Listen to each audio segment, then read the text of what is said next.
கேரள மாநிலம் இடுக்கி மாவட்டம் வண்டி பெரியார் அருகே மக்களை அச்சுறுத்தி வந்த புலியினை வனத்துறையினர் துப்பாக்கியால் சுட்டு கொன்றனர். கேரள மாநிலம் இடுக்கி மாவட்டம் அடர்ந்த வனப்பகுதிகள் நிறைந்த மாவட்டமாகும். அங்கு கரடி, புலி, காட்டெருமை, காட்டு யானை போன்று ஏராளமான வனவிலங்குகள் வசித்து வருகின்றனர். வண்டிப்பெரியாறு பகுதியில் வனவிலங்குகள் பொதுமக்கள் வசிக்கும் குடியிருப்பு பகுதிகளில் சர்வசாதாரணமாக உலா வருவதும் வழக்கம்.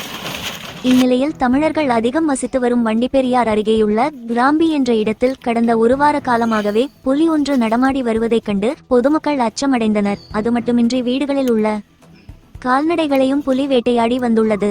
இதனிடையே வனத்துறையினர் கேமரா பொருத்தி புலியை கண்காணித்து வந்த நிலையில் கூண்டு அமைத்து புலியை பிடிக்க முயற்சித்தனர். ஆனால் புலி வைக்கப்பட்ட கூண்டில் சிக்கவில்லை. தொடர்ந்து புலியை மயக்க ஊசி செலுத்தி பிடிக்க முடிவு செய்து அதற்கான நடவடிக்கைகளில் வனத்துறையினர் இறங்கினர். அப்பொழுது புலி தேயிலை தோட்டத்தில் பதுங்கியவாறு வனத்துறையினரை தாக்கியதுடன் வனத்துறையினர் புலியை துப்பாக்கியால் சுட்டதில் மக்களை அச்சுறுத்தி வந்த அந்த புலி உயிரிழந்தது.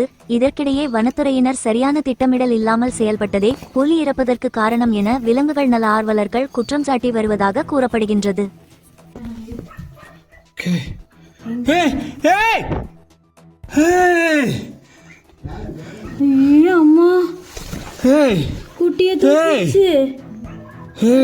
குட்டி சின்ன குட்டியும் தூக்கிட்டு போதுமா?